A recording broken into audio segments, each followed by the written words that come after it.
The moon, they tell us, is Earth's faithful satellite, a frigid, lifeless rock trapped in orbit that subtly pulls our tides and illuminates our skies. What if, however, that is only the beginning of the story?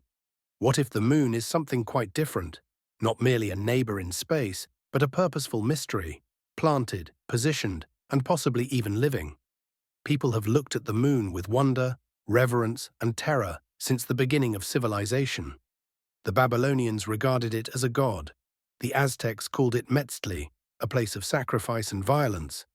The Dogon people of Mali, who did not have access to telescopes, said that visitors from Sirius gave them their exceptionally accurate knowledge of the moon and stars. Why does the moon appear in nearly every ancient story as a divinity or as a doorway? Is this symbolic or literal? Let's talk about size and positioning. The moon is just large enough and far enough away to totally obscure the sun during a total eclipse, which happens nowhere else in our solar system. A lot of people think this is a fantastic coincidence, but for others it's too exact and perfect, the kind of accuracy you might expect from engineering instead of nature.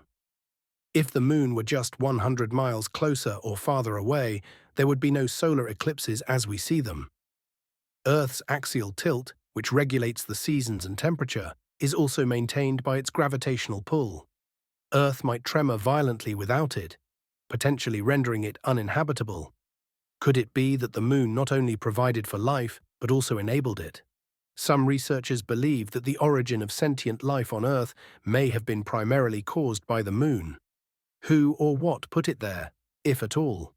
Throughout the Apollo missions, astronauts reported feeling a sense of being watched, unsettling silences, and radio disturbances, among other weird emotions.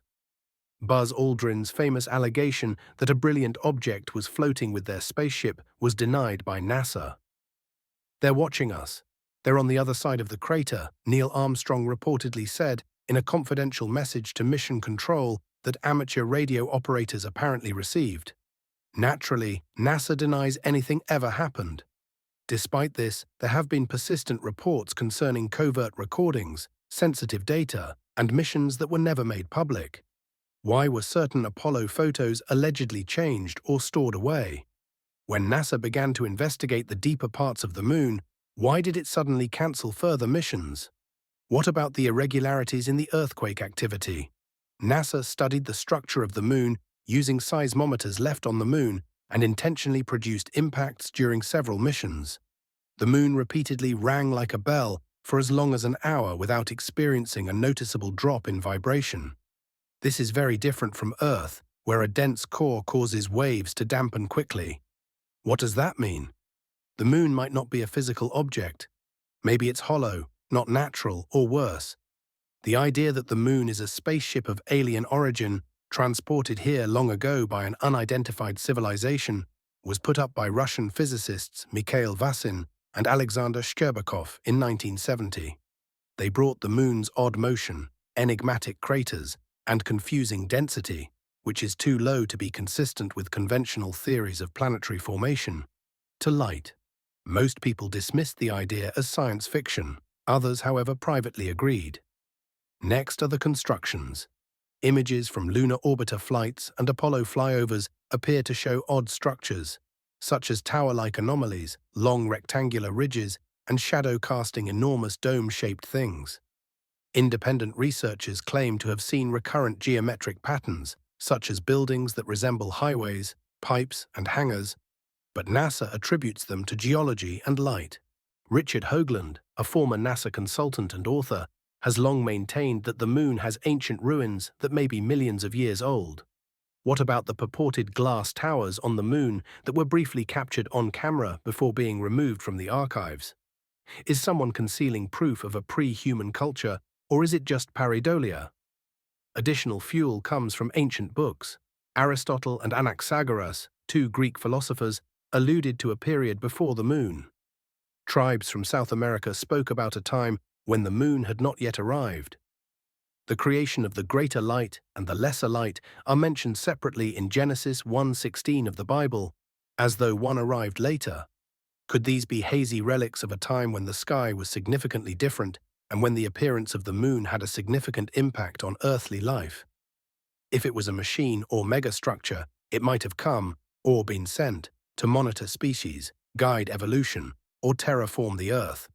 Consider a society in which the moon serves as both our companion and our guardian, not to mention how the moon affects our thoughts.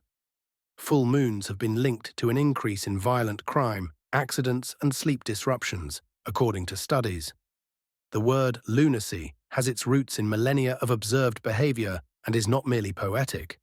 Is the moon more manipulative than the tides? Is it a biological influencer, possibly even a control mechanism, sensitive to our hormones, circadian rhythms, and basic biology? Contemporary moon missions continue to raise concerns.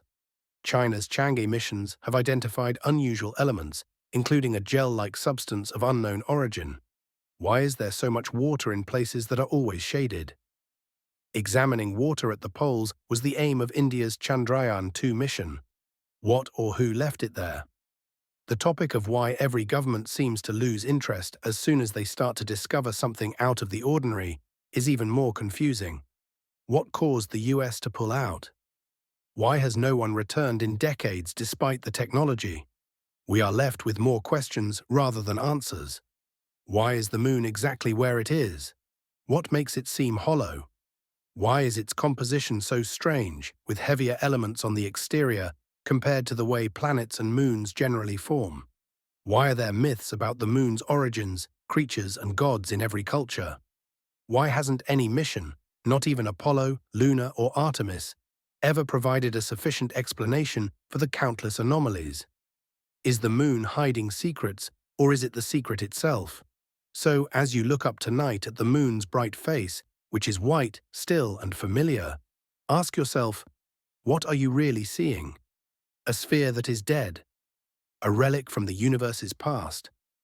Or something man-made, a veil, a fabrication, watching?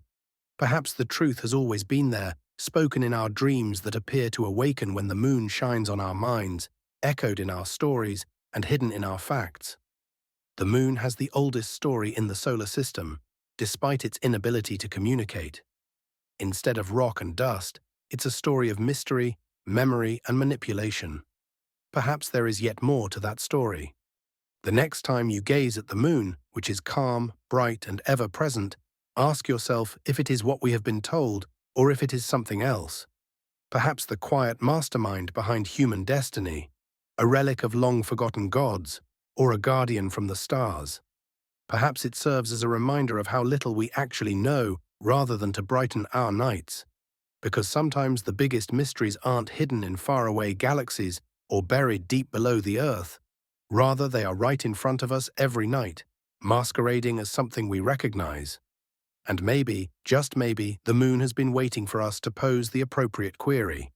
If you liked this video, don't forget to hit the like button and subscribe for more interesting stories.